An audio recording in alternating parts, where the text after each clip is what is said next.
Yo, peace. It is I, the Emma, aka Energy Master Allah. Yeah, so today is first and foremost, it's Martin Luther King Day, of course, and then we also have our 47th president, who was also our 45th president, being inaugurated today at 12, and so there's a lot of mixed and weird feelings out there in the world.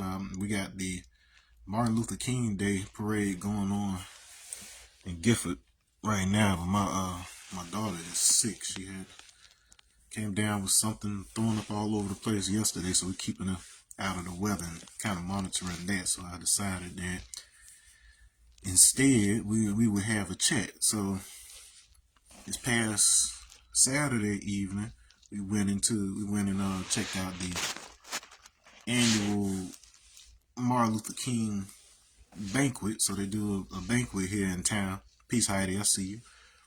We do a banquet here in town the Saturday before the Martin Luther King Day parade and things. And it was a nice setup, at Gifford Youth Achievement Center. That's the place my wife and I were working when we met each other. And so there is this Kirk Franklin song, and I think, let me see who did something to it. I think it was these two mimes. Okay.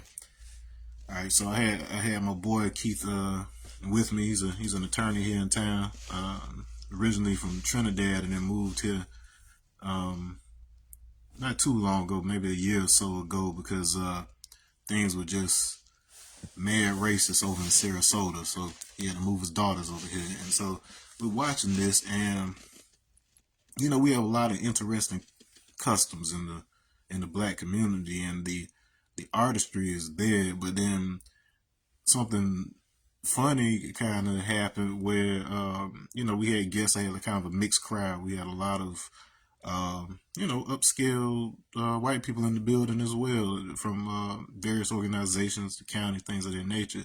And we noticed that after the mime show, and if you don't know anything about miming in black churches, this is where these black folks, they get up there and they basically put on white face and white gloves, and then they may wear a whole white outfit and stuff, and then it has a very like Greek drama type of feel to it if you really think about it. Just the expressiveness, like it reminds you of those masks that you see with the comedy and tragedy and stuff. But I mean, like they put their heart into it.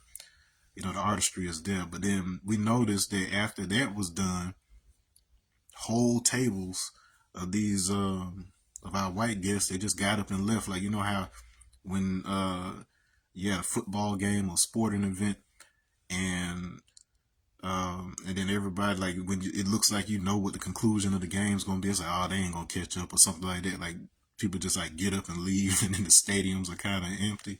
Like, it was a little bit like that. And my boy made a little bit of a joke about how, like, okay, I guess they saw what they came to see, right? And so, it's funny because, there's a lot of things that we do in black culture that some of us feel like is like kind of our secret, because it's like, and I get it, because other cultures do the same thing, where it's like you understand the context of it yourself, but then you kind of worry that if somebody from another culture or different context comes in and sees this, they might not see it the same way you do. I could even take it back to like why Dave Chappelle left the Chappelle show, because it was certain sketches that he had where it was meant to be social commentary with regards to racial stereotypes and things of that nature, but then you had people that were using that in a harmful way, where as opposed to them getting the message behind it, they were just imitating the jokes or using some of the language used in those skits and stuff, and he couldn't do it anymore, and he left. And so, but there was something in particular in the song, which brings me to the subject today. You saw the title, so I'm talking about Martin Luther King. You saw it right, Martin Luther King, the Yogi, and part 2 of that is Destruction of the Devil. All right. And so, anyways, so within that Kirk Franklin song, he basically So the point of the song is uplifting the name of Jesus. Okay, so he had his message there, but in order to do so, basically making the point of calling out, I believe it was Muslims, maybe Jews. I can't remember who all he called out, but it was basically saying how everybody would say God, but not everybody would call the name of Jesus. Okay, we don't need to get into semantics about how J's were Y's once upon a time, so they should be pronounced Yeshua, and it has the exact same meaning as Joshua. So if you really want a better picture of the full story, then compare and contrast Joshua of the Old Testament to Jesus in the New Testament. Also take into account that the Old Testament was originally written in Hebrew, which gives you those pronunciations, but then you also had the New Testament was presented by the Greek, and so that name was Iesu, and so make sure you understand what those two. It's a compound word actually, so it's Ie and Su, so IE and SOU. So I won't even get into the background of that because that's a whole rabbit hole for you right there. But just make sure you understand it from the Greek perspective. Peace, Stephen. How you doing? All right, and so that brings me to it. So you've got this element where people feel like they have to. I'm not going to say it's necessarily that they want to diminish another culture so much as if you don't understand the context by which people are using certain terminology in their culture, you're only judging it based on your understanding, based on how you were taught over at your church or wherever you were at. You may have a misunderstanding where you think they're saying something different from you, not understanding that the roots of all of this came from the same place. And so that brings me to the subject matter. So Martin Luther King. So I don't have to tell you who the man is and what he did because they teach it to us every February. And for a lot of our pale brothers and sisters across the way, that's one of the only civil rights leaders they know about. And that's okay. It's a good gateway. All right. And so, one thing that isn't talked about, as a matter of fact, two things, and they're out there doing the yard on a day early for whatever reason.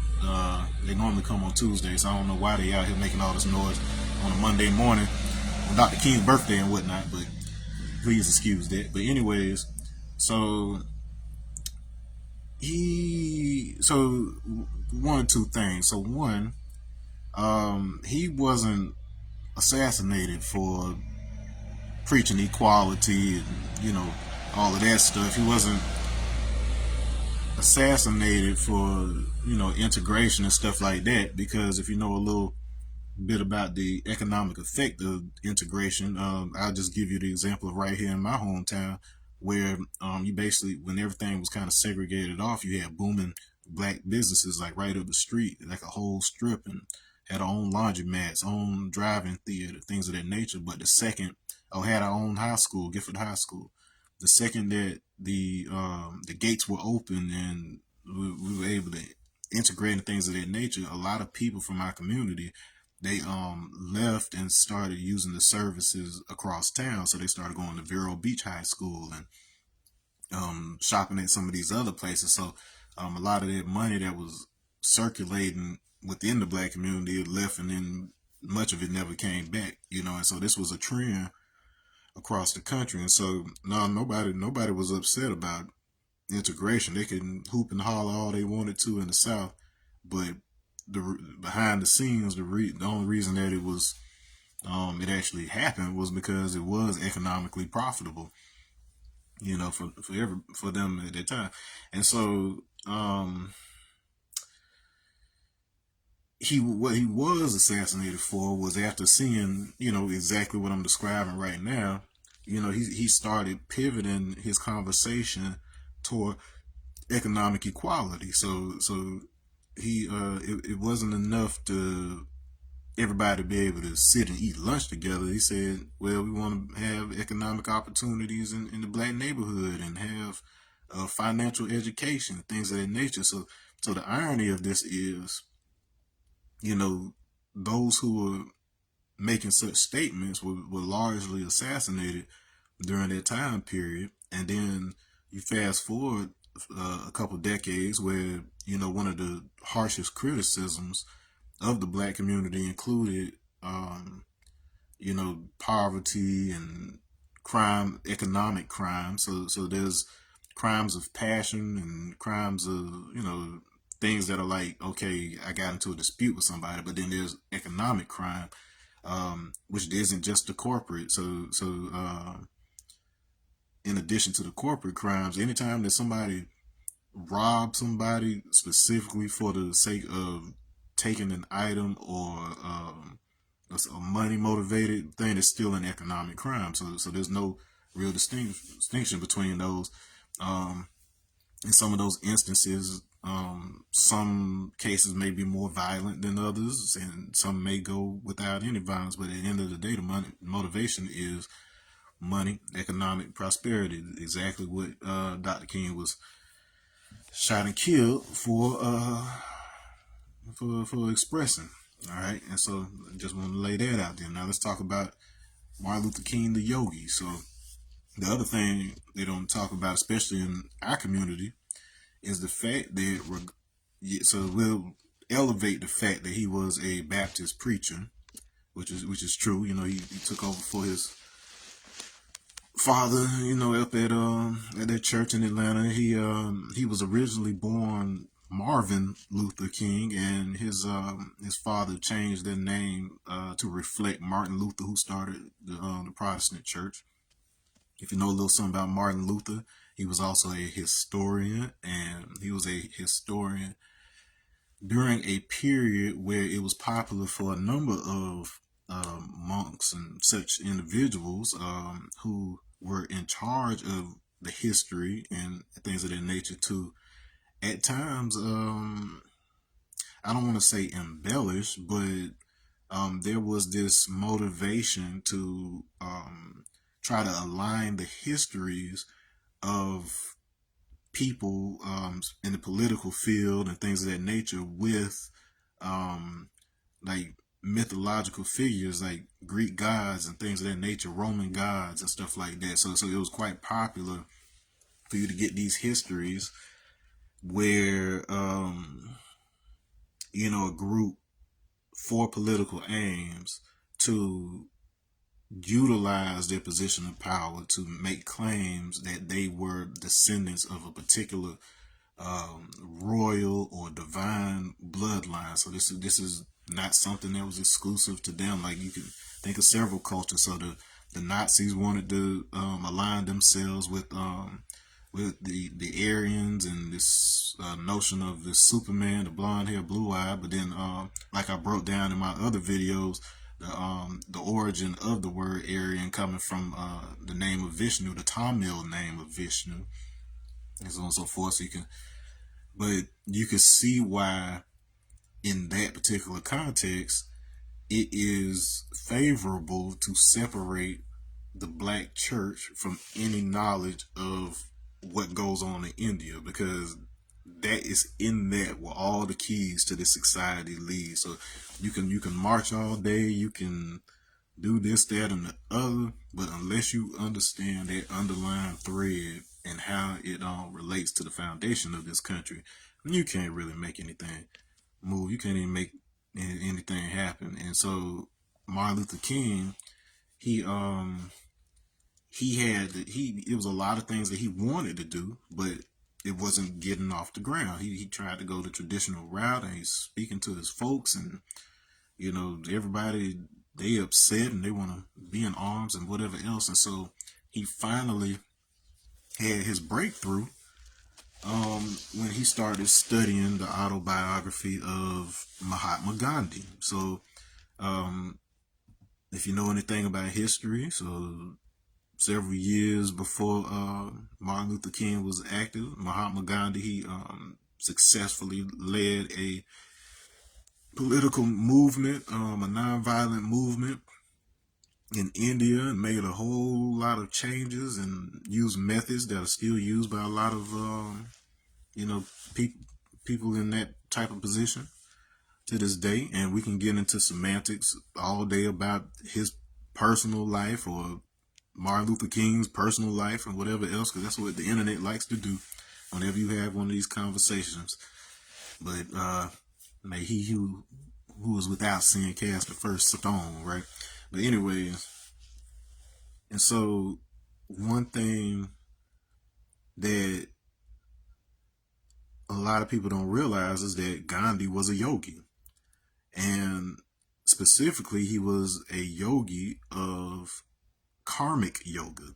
So that is the yoga of action. That's taking the yoga and putting it into action. And also, it deals with the processes by which we shape our probabilities. I think that's the simplest way to kind of put that. Like the way we shape our outcomes. We know this concept of equal and opposite reaction, and the energy you put out there is the energy you get back. We know all that stuff. That we know that in a almost cliche type of degree, but it goes a bit deeper into even the way that you set up the resonance in your body such that certain things are attracted to you and certain things are repelled. And so there was a motivation for Dr. King to read and really delve into the work of Gandhi, because he was showing how to address these things with what may not seem like apparent action. Like I'm not fighting somebody, so how can I win a war by not fighting somebody? Well, you are fighting by putting up resistance in the form of peace. They say I'm not gonna be subject to the savagery that you want to come out of me in order to oppose your savagery, right? And so yeah, so you got a lot of these concepts for us. So if you don't know anything about karmic yoga, that is only one of a number of paths that are associated with it. And remember, yoga, the word itself just means union. And so it doesn't necessarily, it isn't tied to one particular faith, even though Hinduism incorporates it to some degree. But there are plenty of people who are Hindu who don't necessarily practice any type of yoga.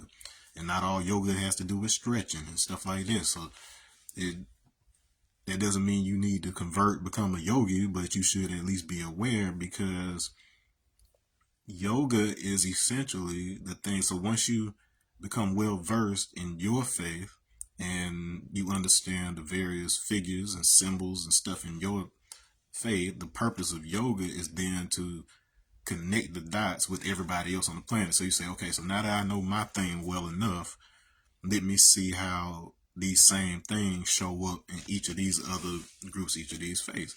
But that's not what you've been doing. No, you got over there, you learned some of your thing, and you let somebody else tell you the rest of what it means instead of you coming to your own realizations about it. And then as a result, it's caused more separation than it has union. Okay. And so the successes. So some people say Martin Luther King wasn't wholly successful, but if you look at how things are now versus how they were once upon a time, the conditions that existed then have changed, but it just goes to show that some of the things that we thought were the problem weren't the problem, and it majority of the time it comes down to this thing and how we're interpreting things. So, like I said before, these underlying teachings were the roadmap for how this country was built, and so on and so forth. What do I mean by that? So you can look, I think in one of my other videos, I talk about the vibrational backdrop of Sanskrit and all of that. But more importantly, for the purposes of this conversation, I give you a perfect example. So in Southern California, matter of fact, if you've seen the Oppenheimer movie, you might kind of get it gives you a glimpse of some of this.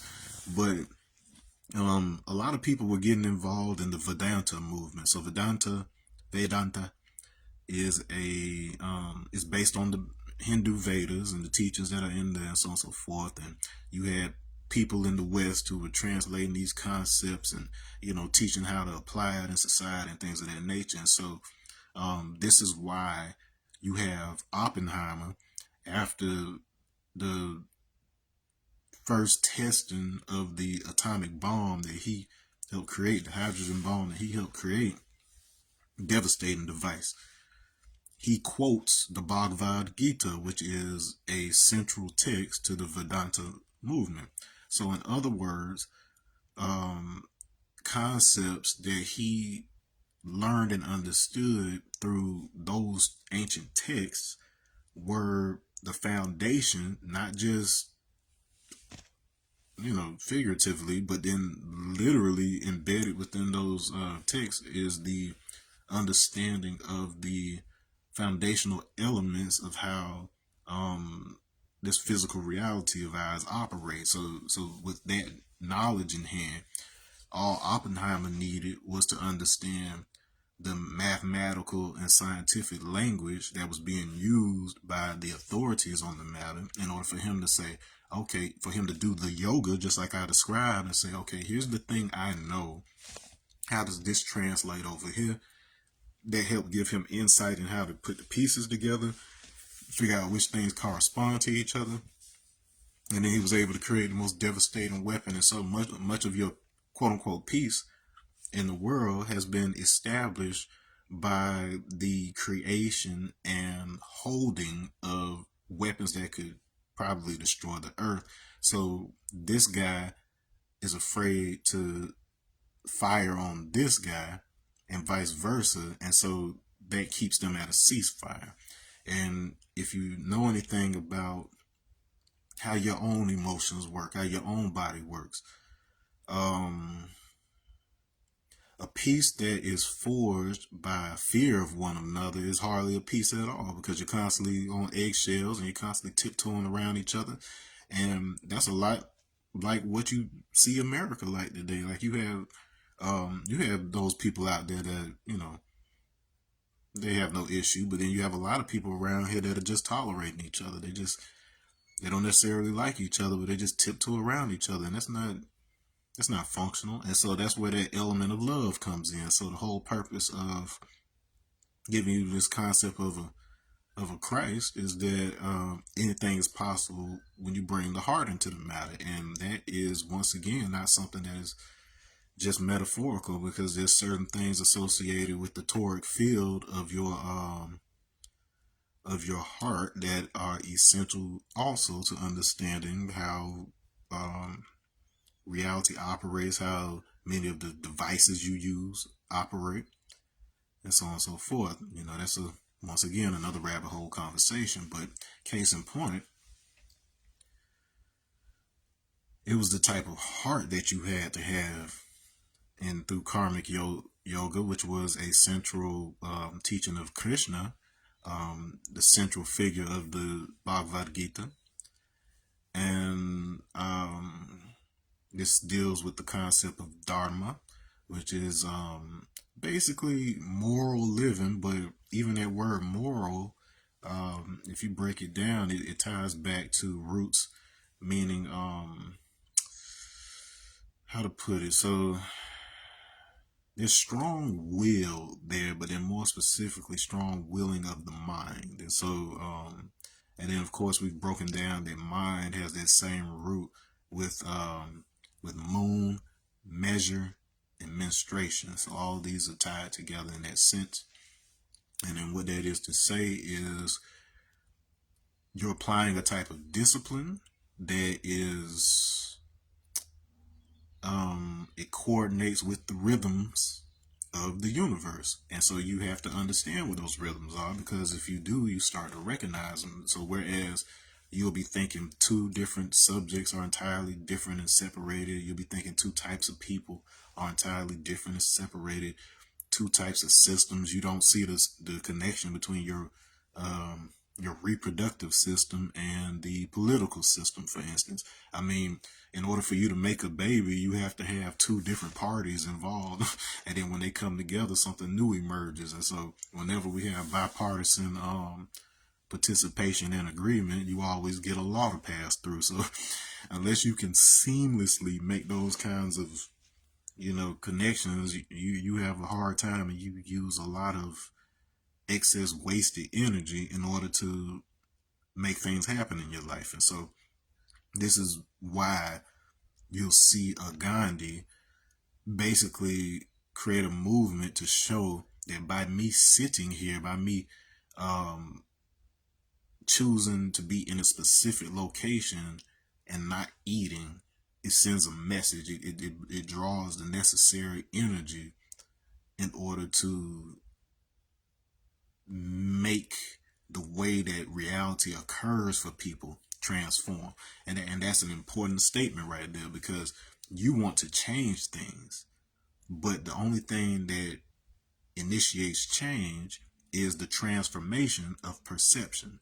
And that is part of the reason why consciousness is often left out of the conversation of science, because they know that, like, with every quantum model that's out there, they understand that the influence of human perception on the transformation of massless wave information into what we perceive as physical, tangible matter is inseparable.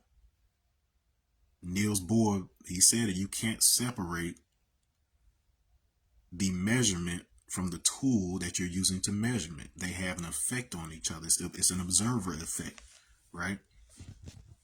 And so these men, Martin Luther King and Gandhi, they were men who understood their particular people, their particular audience, enough to know which things occur to them as being different. What occurs to them as being unorthodox. What occurs to them as being disruptive. If you're expected to jump up and burn stuff down or fight somebody or whatever, there's nothing disruptive about that. That's the norm. That's what people expect.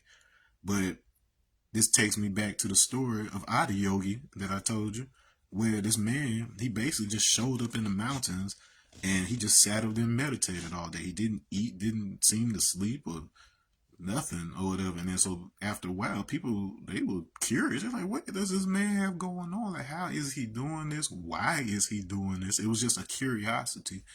And within that curiosity, those who were truly interested stayed and they learned, which was very few, and the rest of them, it faded. And so it doesn't take a bazillion people to change the world. You just need the handful of people who are signing the bills and the handful of people who make the final decision. So, I saw a post by Erica Alexander this morning. If you don't know her, she played Max on Living Single, and she also played RZA's mother on the Wu-Tang Hulu series. And she had a post about Snoop, Rick Ross, Nelly, and Soulja Boy performing at the inauguration, and how disappointed she is of them and all this, and so on and so forth. And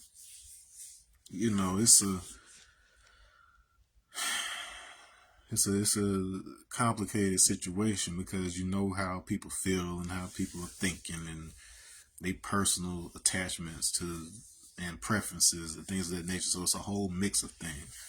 And the purpose of yoga is to overcome those things. So that which gives you the greatest bliss also gives you the greatest sorrow, because you have to be attached to something. You have to be attached to a preference for something.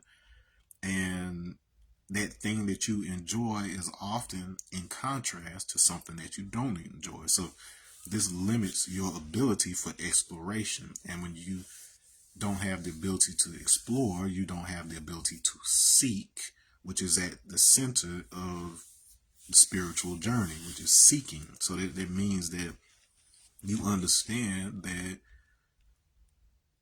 for every answer you come across, it will automatically generate a whole world of questions. And that is literally the concept that keeps this existence in existence. the more complicated ways I can come up with to say the exact same thing, the harder it will be for that thing to dissolve. And so this is what we call crystallization. So crystals don't just have to do with, little stones and stuff that you see new age people doing and all that stuff. No, crystallization is a mathematical concept that involves taking something that is simple, making it more complex so that it takes longer to solve, which if you apply that to a substance, that makes it take longer to dissolve. And so this is why you see in a number of cultures where the name Jesus is pronounced Isu or Isa, which comes from a word that means ice, solidify, just that concept of what is spiritual, I guess you could say, quote unquote, becoming flesh, becoming solid. So that was the whole concept behind the story of Jesus. It was God becoming flesh, right? So that same concept is what drives gases to become a liquid. So the living water, and then that living water becoming solid. All right. And so, okay. So just keep those pieces in mind with it. And once again, nothing I'm telling you is to say that just because one concept applies to a situation, that means the whole thing was made up or fake. But quite the opposite. Even you are a representation of a concept or aspect of that which created everything and that which is generating everything in real time.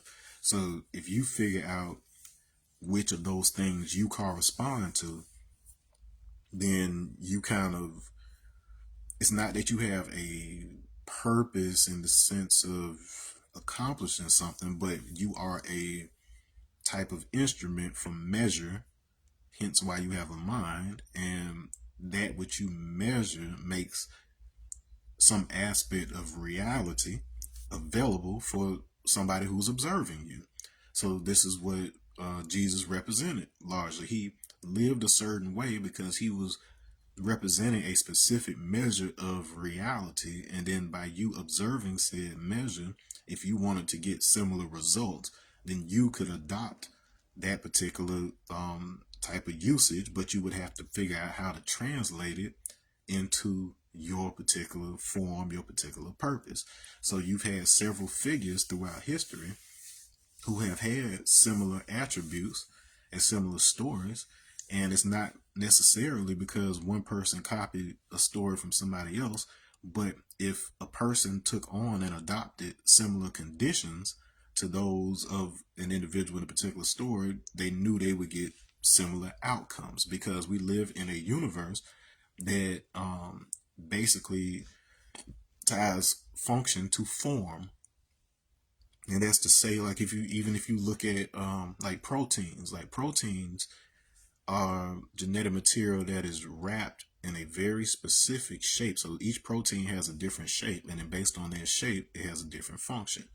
You can look at that as like wiring. If I send electrical current through a wire of a particular shape, like let's say like a coil, it has different properties versus if I put it in a different shape. So you as a human, you have a particular function because of your shape and the way the energy moves through your body.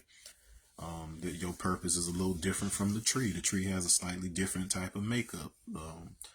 You are probably more similar to a frog than you are a tree, but it doesn't mean you don't still have some commonalities between the two of them. If you look at the way that your spine works, if you look at the way melanin works and compare it to the way that chlorophyll works, like these are correspondences in their sense. And so there's something to be learned from everything. So it's not enough for you to simply learn how to read a book that was written by somebody else. You got to learn how to read the universe itself and then understand how that got turned into books. And then when you understand that much, that's when you realize, oh, okay, I see how the Quran translated the universe into this book. Oh, okay, I see how the Bible translated the universe into this book. Oh, okay, now I see how the Bhagavad Gita formed the universe into this book. And so one of these things I have not heard anybody else say, and I tend to try to do that with every broadcast that I do. But with my understanding and personal experience of all of these different modalities and ways of living and so on and so forth, I am pretty certain that so the moon, so the crescent moon and star in Islam is very much related, and this concept ties over to Islam. So when you see the moon and the star together, that represents the earth, and so it has this quality of being a mother, and a mother is distinguished from a woman in all of these stories because technically if she's pregnant with a boy, she has both qualities, the masculine and the feminine, occupying the same space. So think of it in that concept. So if you think of a neutron as being a combination of the masculine and feminine principle in one spot, then that leads you to the concept of a neutrino. So a neutrino is something that is formed when a proton transforms into a neutron. So in other words, when a woman who is without child transforms into a woman who's with child, same concept. And we know this because this transformation, this beta decay process, happens because a proton absorbs an electron. So we can look at the electron as the masculine aspect right there, and the proton is the feminine. And so when the proton absorbs the electron, just like a woman absorbs the sperm of the father, then she becomes pregnant. And so when that proton absorbs that electron, it becomes a neutron, and it also produces another electron. So that's the sun, and it also produces a neutrino. So and this neutrino has a similar quality to the mother. And so in the sense of, it doesn't interact with matter really, because it's only dealing with the weak force that binds the smallest of units in the universe. But it moves close to the speed of light, so it has these qualities that are very similar to both light as well as a neutron. So you can see how this kind of fusion between the spiritual aspects of the divine feminine and the divine masculine, whereas the particles, they're more like they're more like the material aspect and things. And so anyways, so these kinds of concepts not only inform the way that you as a human reproduce and how energy is drawn, like all these different concepts, but each of these stories is highlighting that to show you that these particular stories and the way these people's lives unfolded are based on underlying principles of the very makeup of this universe. And so if you understand the universal meaning, you can apply it to any given situation. And so what we're seeing in these stories, like you can say in the story of Jesus, is that his understanding of that underlying structure of the universe is what allowed him to do the things that he did, because he just needed to know how to translate this into that. Whenever he would explain something to people, he would always connect metaphors and things, because he was very fluid in his ability to know correspondences, like right off top, like be able to look at the situation he's in and then give you a metaphor that corresponds to the situation so you can understand what's happening. Okay. All right. And so this exact same concept is understanding nuclear decay, because the proton and neutron are two things that are in the nucleus of an atom. These are the same concepts that led to what was necessary to create a hydrogen bomb. So when Oppenheimer created this bomb, this is how he took what he knew from the structure of the Bhagavad Gita and translated it into the weapon that ultimately ended World War II. Right.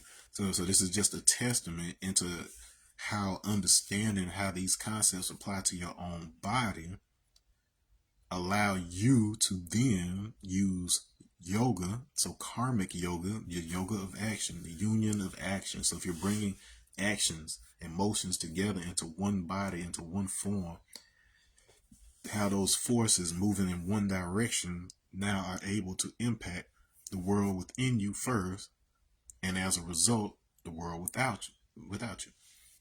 So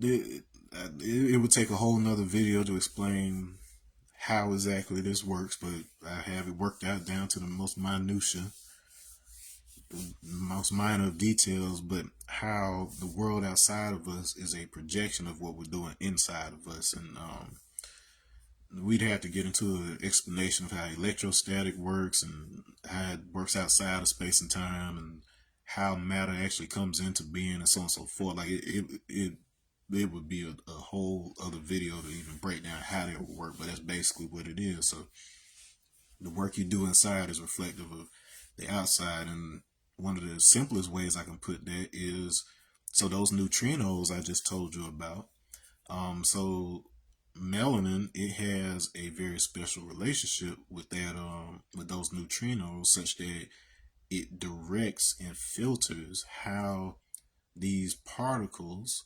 are able to interact with and impact the chromatin. So that's the dark substance, the melanin type like substance at the center of every single one of your cells.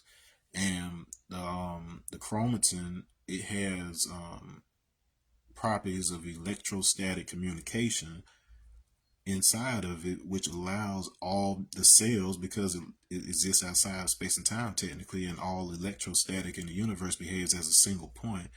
Then a change made to the DNA in the nucleus of a cell automatically updates to all the cells within the body. It's not something that has to spread gradually, but it's something that happens instantly, and that's the reason. And so the last thing I'm gonna leave you with. So we needed to have at least some understanding of what the Hindus had going on through the Gita. We had to have at least some understanding of what Jesus had going on with the Christians, and we had to have some understanding of what was going on with Islam in order for that universal understanding to be brought forward. And so the last thing I'll leave you with, oh, before I get into the other subject, so we do got to talk about that, is that the so what the Kaaba is, you've heard me talk about the black box. So how our melanin serves as a black box, but even more importantly, the communication that it has with the chromatin at the center of the cells. And this is everybody, regardless of what color you are. At the center of your cells, you have that black substance. And so it's just a matter of the manner in which the melanin on your surface communicates with the melanin in the center of your cell. So those variances that we have as humans, it basically determines whether you are more resistant to the changing of the DNA or if you're more susceptible to it. And so that's why white skin has a tendency to be more susceptible to melanomas, cancers of that nature. It has to do with the neutrinos from the sun. Not only the UV, but more specifically the neutrinos having that ability to be able to make it to the center of the cells indiscriminately and impact that DNA. And so the whole concept of the Kaaba, so I've told you Kaaba is black box.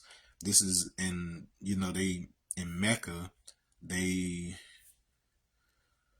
circumambulate. So they do this Hajj, which is a pilgrimage to Mecca as part of their spiritual journey, and they will circle around this Kaaba, and you've seen that and you understand it from a religious context. But what that really represents is the chromatin at the center of the cells, it actually takes on a cubic. So I already told you it was black, but it takes on a cubic stacking shape, a cubic lattice that allows more effective communication between the histones that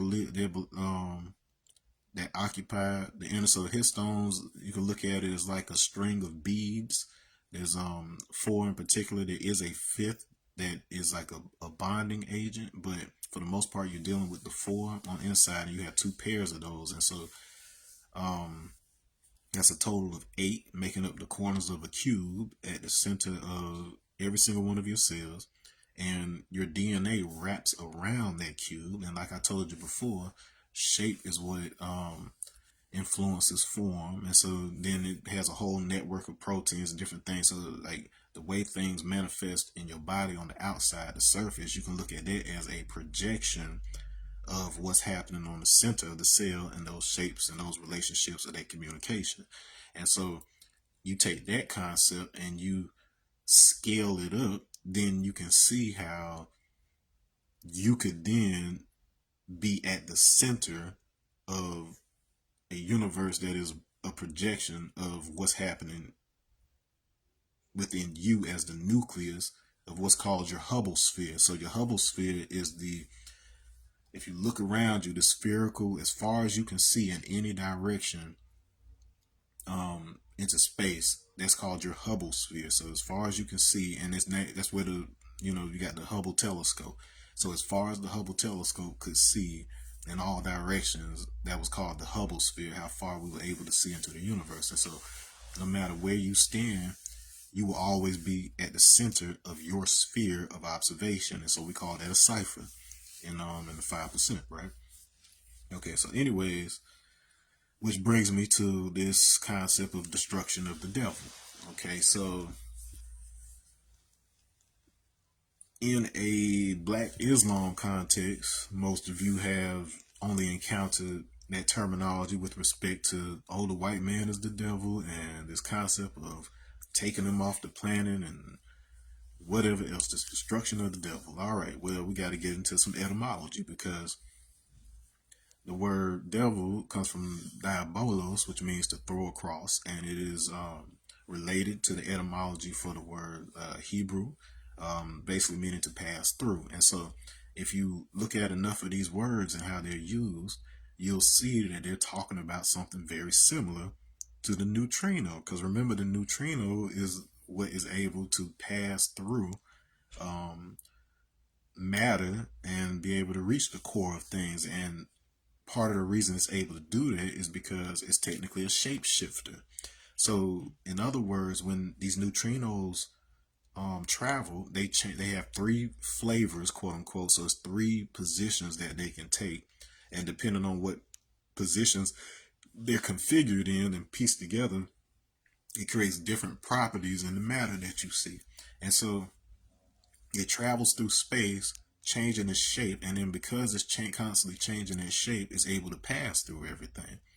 Okay, and so in Black Islam, you had this concept of prophets, and prophets, they come from that comes from words that have connection to seek, like we were talking about the seeker in yoga, and also to inspiration. And the word inspiration, like you understand it, like, oh, I'm inspired to do something. Well, inspire means to breathe, it's to inhale. So the breath that you're grabbing is the same air that was part of the atmosphere. So if the atmosphere wraps the whole planet and it is containing all that information, when you breathe in, it's basically giving your body the programming information to say, oh, okay, this is your GPS. This is where you're positioned, both physically and spiritually, because spirit means breath at the end of the day. Okay, so anyways, so this thing is able to pass through and be able to edit the DNA at the center of the cell. So if somebody had enough scientific knowledge about this, they would know that if surface melanin protects against those types of changes, if I selectively breed of people, like every time a brown child is born, we take them aside and we marry them off, and then we send the dark skin off somewhere.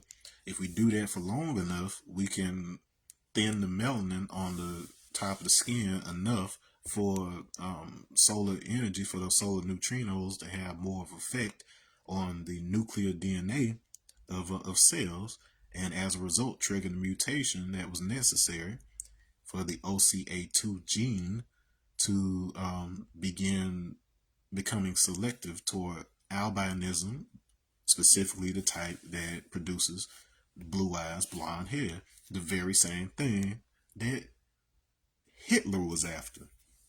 So once again, you see how all these same underlying concepts were ultimately applied for, in a lot of cases, for bad, for evil, right? And so, anyways, so what was the purpose? So according to those stories, what was the purpose of the devil being created in the first place? Now, according to Black Islam, depending on how elevated somebody is in their understanding and their explanation, they'll tell you it wasn't simply a matter of trying to quote unquote create something wicked, but the purpose was, matter of fact, even before I say that, so you have the angel of death, Azrael, whose name means helper of God. And because he's the angel associated with the length of time that you live and die, he's often kind of conflated with Satan and the devil because, people think, oh, death is bad, right? And the whole purpose of Jesus coming was to help you overcome the fear of death, because if you understand the cycle of life and death and how you leave that cycle and experience eternity and stuff of that nature, if you understand that, then you have no fear of death. So this is what these were. So these are, anytime something ends with L, E-L, Gabriel, Michael, or Michael, this is saying this is a particular aspect of God. So Azrael was also an aspect of God. And so you might notice the proximity of that name Azrael with Israel. And remember that was wrestles with God, was a translation, and that was a name that was given to Jacob, who in Islam is Jacob. So this whole concept of Jacob and his devil or whatever, it's being told in both of these stories. And so anyways, once again, his helper. And so the purpose of doing this was that the righteous people, the original man, so once upon a time, it was only basically African people all over the planet before certain adaptations and certain changes happened. Everybody was, the same on that particular regard. And we had knowledge of exactly how we got there, the process of self-creation, the move from non-manifest to manifest. That was all part of, and it's still embedded in a lot of our older teaching, but those are heavily guarded, and I might get into that in a second because it is kind of important. I think it'll be helpful, like given the political transitions we're having right now, it might be useful to everybody to kind of know what the real underlying power is. Anyways, but because everybody was the same for the most part, you had this tendency for people to think that, and you see this today as well, they had a tendency to think that they were above evil. They had no unrighteousness within them. Even though they were doing certain things politically to each other and so on and so forth, they thought, well, I'm God's people and I'm this, that, and the other, so nothing I can do is wrong. And unfortunately, a lot of that same attitude has kind of creeped into Christianity in the form of the doctrine of Paul, such that you have those types of people who will party all week and do whatever all week and then go on Sunday and then they say, well, okay, well, I've got my sins washed away. And, this was one of those things that was kind of abused by the Catholic Church, where they would pardon people, they would have confession and things of this nature. They had Jubilee, which was basically a day where you could do whatever you wanted to do, like without getting in trouble with the church and stuff like this. And and so that has been abused in Rome, um, by so they could have interactions with the mafia. So yeah, we forget the Vatican is in Rome, just like the rest of the Italians and stuff. So this was something that's been around for hundreds of years and really thousands at this point, in that regard. And whether they were using that name or not at the time, but the same concept is this underlying concept.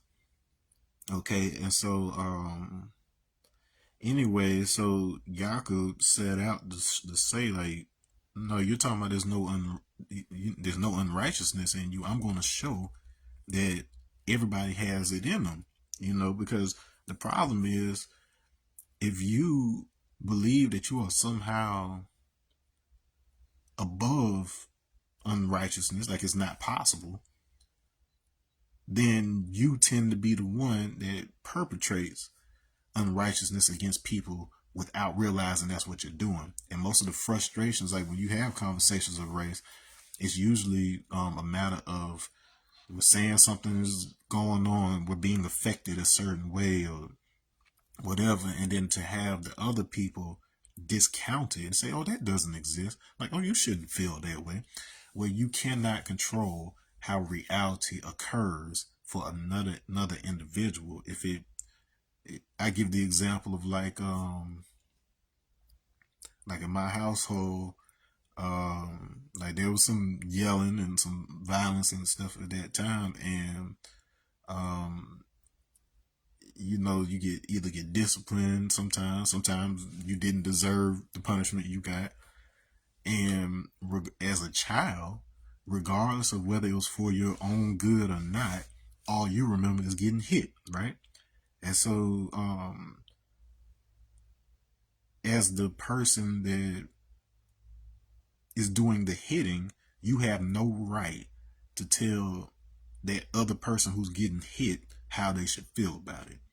That's the most diminishing thing you can do to another human being. And so this is why we have a lot of the issues that we have as a nation today, even perhaps even as a planet. But I've only lived in this one, so I'm only going to speak on behalf of ours. Okay, and so Jacob, he set out, he put the plan together, and what he set out to do was to abuse these people and do it in the context of the process I was telling you earlier, because if you're making them lighter, they're more susceptible to the sun and its neutrinos. And the way sunlight works, this is something you learn in Chinese medicine, Qigong, Tai Chi, all of this, is that whatever type of energy, attitude is prevalent when you go into sunlight, it amplifies it. So if you're happy, that means your body is producing chemicals associated with feeling good, like endorphins and stuff like that.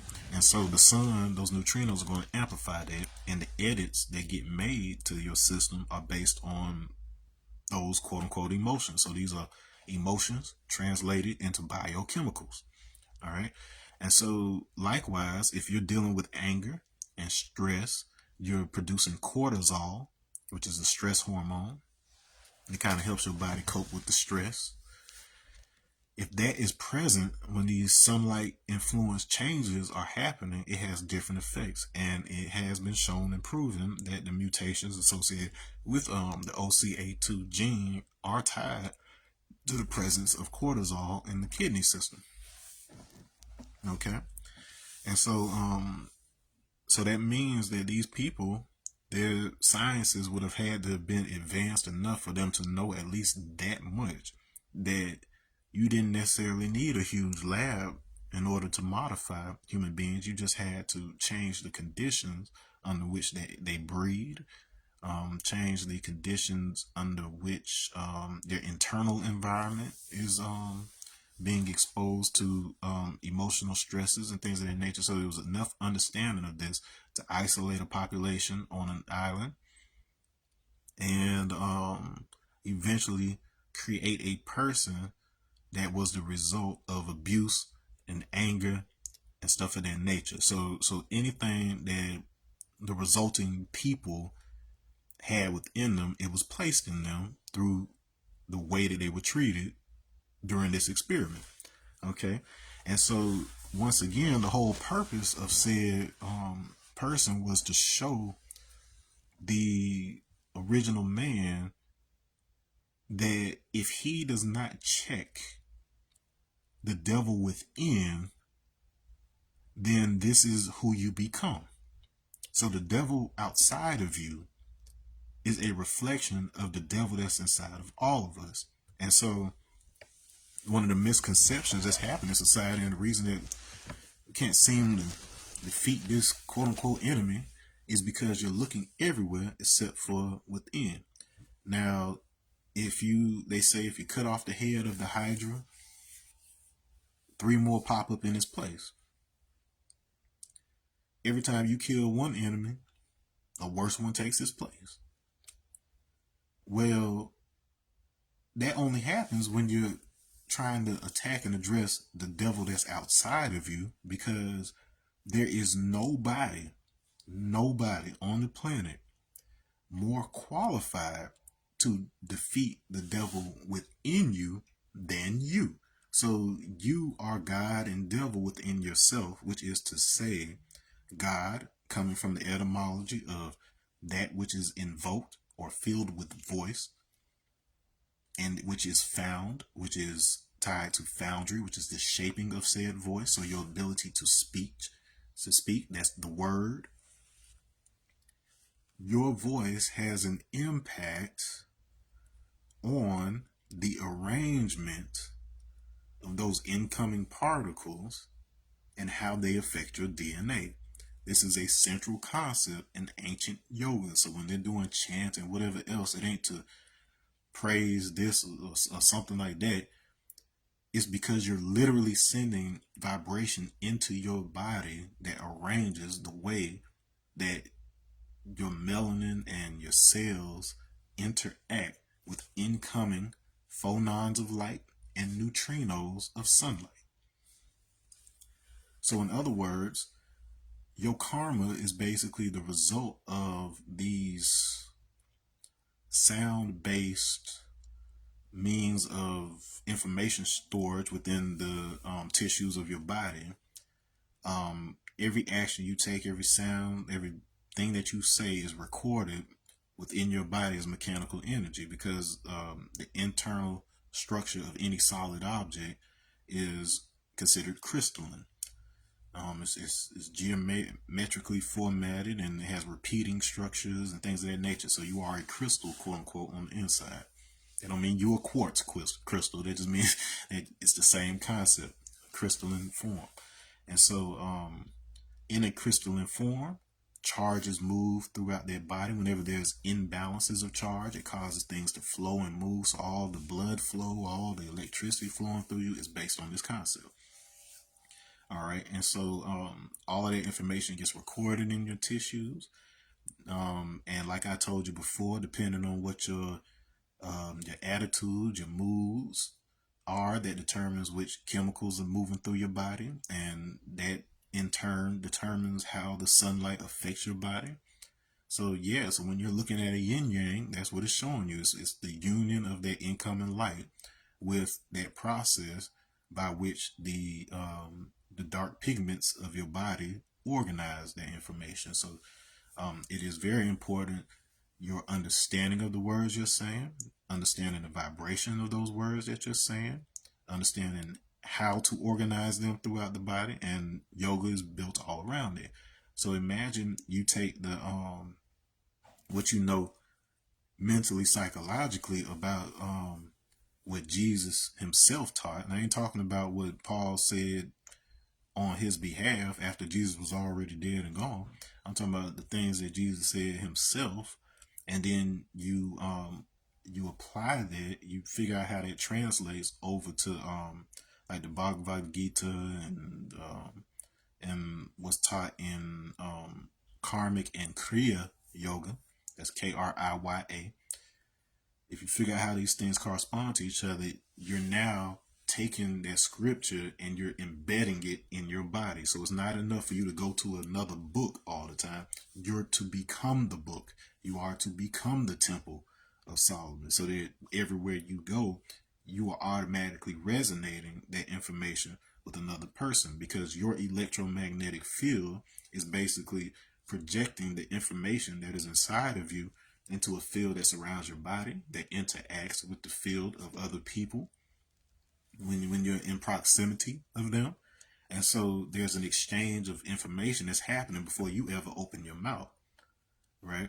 And so because this is dealing in electrostatic, which I established, points of electrostatic are technically all one point as far as energy operates. And so the update, just like the cells in your body, the updates you're making to yourself are also being updated for everybody else.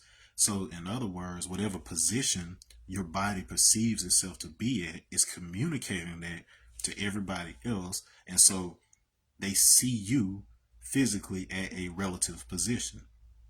And because we're all updating at the same time, unless you're doing something to disrupt that, we all see the same kind of planet. So this is how each of you, the world within you, is affecting what's happening out there. But at the same time, we see the same objects, we see the same materials, because we update each other the same way our cells update throughout the body.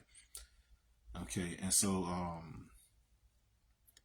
yoga, when you go within, you're basically cutting yourself away from the outside perception enough for you to be able to direct energy within yourself and make certain changes if you want to, or at least just understand what's happening in you, be able to read what's happening within you, and it gives you that insight that you need in order to take action out here and stuff. So all these things are interwoven, and the separation is just ridiculous. And so unfortunately, we do live in conditions and under a two-party system, which is designed to cause division along lines of perception.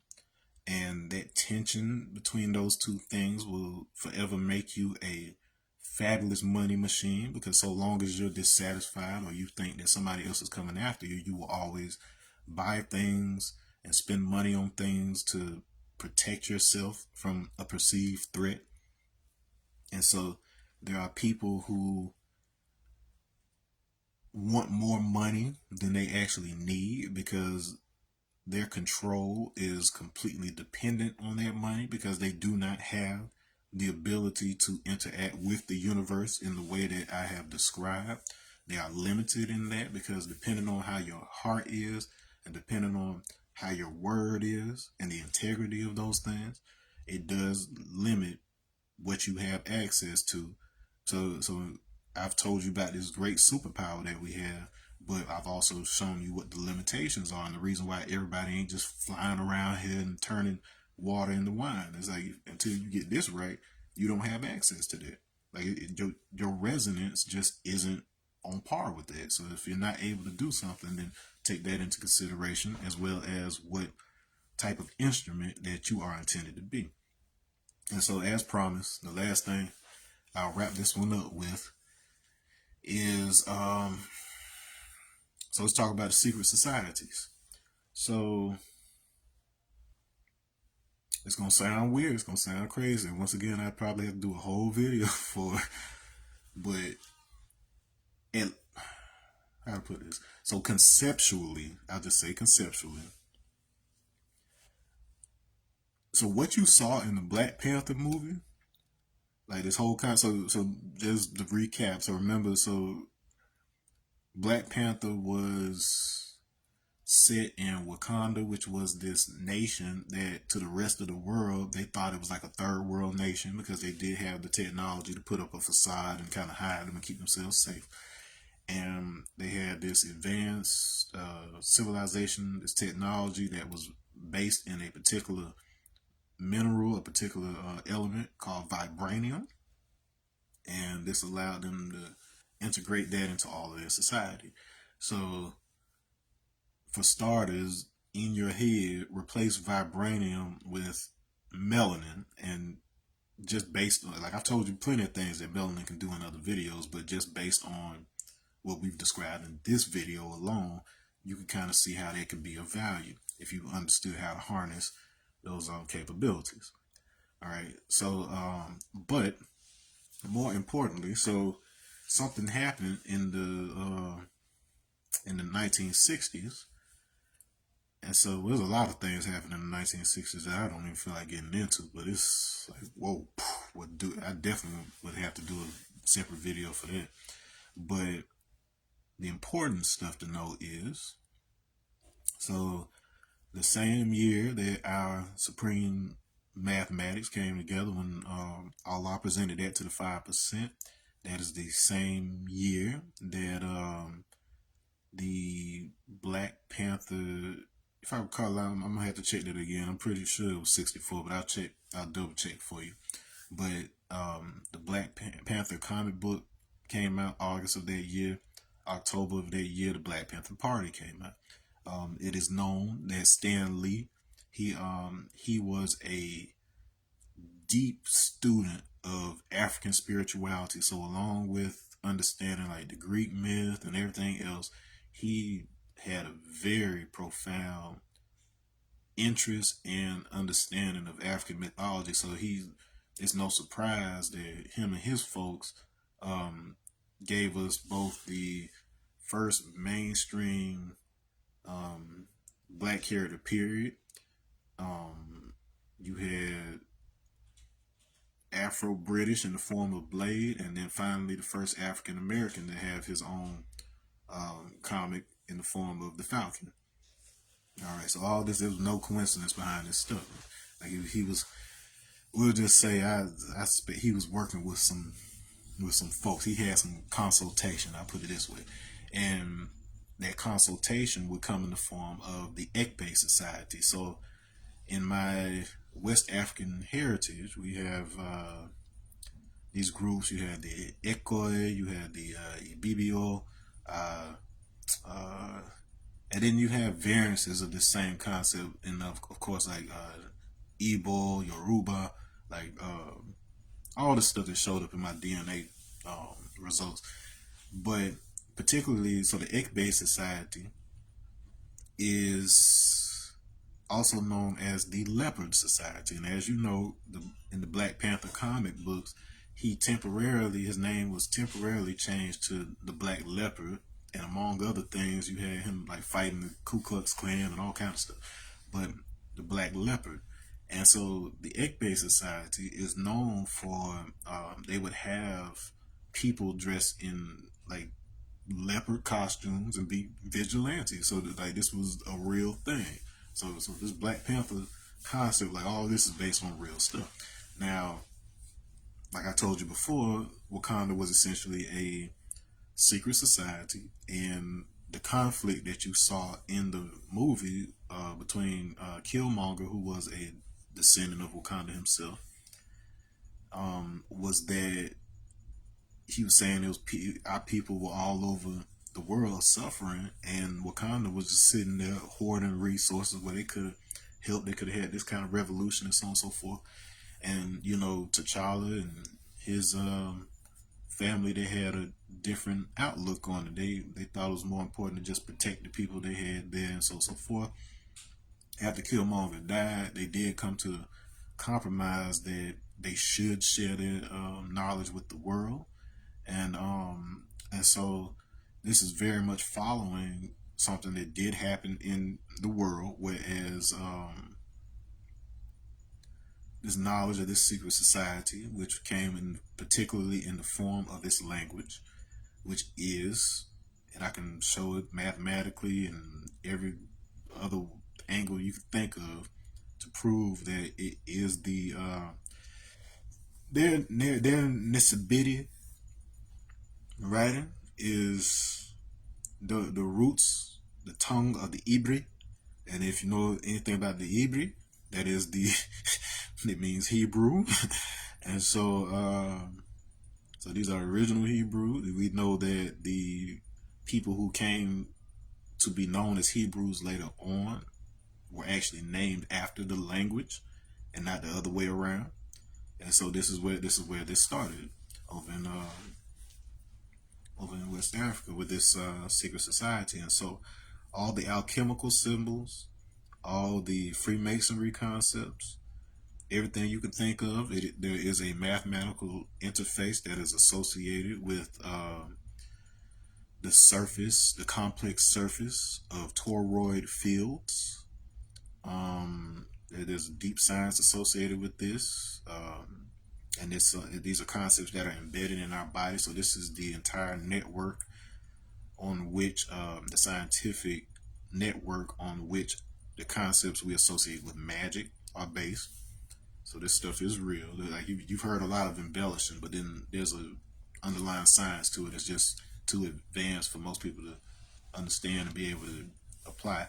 But anyways, so we'll just say this secret language technology was adopted, at least here in the States I know of, in 1961, where we made the leap from being able to make calculations up to roughly 600 digits, being able to then calculate up to millions, if not billions, worth of digits in a very short amount of time. This is around the same time that Kennedy and them start deciding, oh, we want to start working on trying to go to the moon, quote unquote. And even there's a lot of stuff around that because they had more to do with mistranslation on their part. But the case in point is every system on this planet is rooted in the transformations of that language. So changes that have been made to that language also create changes in the way that language is interpreted, and as a result, it changes the way that politics unfolds. It changes the way that the financial system unfolds. And those who understand those changes, who understand the relationship of that language to the mathematical interface that basically helps to program the surface of a toroidal field, which your biological field is, that also gives them the ability to know which things to introduce into a population by whatever means in order to allow them to willfully make the changes within themselves that end up generating the world outside of yourself that they want to see. So there's layers to it, and once again, it's one of those things I would have to break down, but everything that I am describing is well within and has been, oh my God, been applied for who knows how long. I'm talking about thousands of years at this point by humans just like you and I.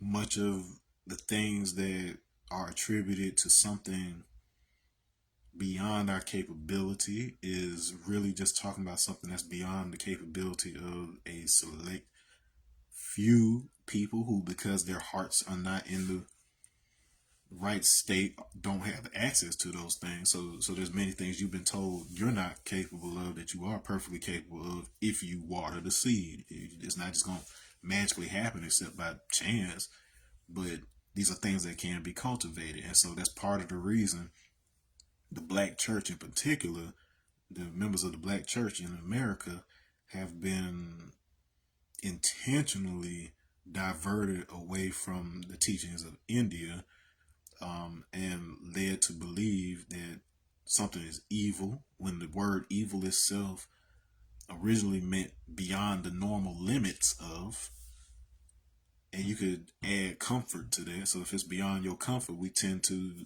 label something as evil. And so, and then of course, if you're not prepared for something, if you aren't spiritually prepared for something and it's able to affect you, then you're going to look at that thing as evil. So it's just something. It's not that certain things are inherently in and of themselves, quote unquote, bad, so much as if you aren't prepared, if your energy is not prepared, if your structure is not prepared to deal with that type of information or whatever, it's going to have a negative effect on you. So what you're not prepared for can have a negative effect on you. So that's just like sunlight, just like it can help you create vitamin D that you need to live, it can also kill you in the form of cancer. So it's not that any of these things are inherently good or bad, so much as what you've cultivated within yourself determining what the outcome will be. And so I've given you a lot to process on this Martin Luther King Day. I don't sit down and write up a whole essay before I do this stuff, but it's so present for me that when I'm talking to you, I'm just kind of like looking at it and trying to describe it to you the best that I can with the language that hopefully some of it you understand, but more importantly, language that you can look up and use. Like I'm trying to use the terminology that they use in the sciences and the various structures that make up our quote unquote reality structure here, so that you can, get some background on these terms and things yourself and have enough of an understanding of them as individual components such that you can unify them, do the yoga, and then turn around and figure out what concepts within yourself, because this is the only domain that you have. This is your kingdom. What you can control and hear such that the word that you speak bonds with the reality around you and updates the system of the people around you willingly, such that the universe that you want to see is created. Okay, so I'll leave you on that note. Your boy is getting ready to be inaugurated, and so I know a lot of the mixed reactions to that has to do with some people feeling like they are losing some level of control and other people's gaining said level of control in their perception.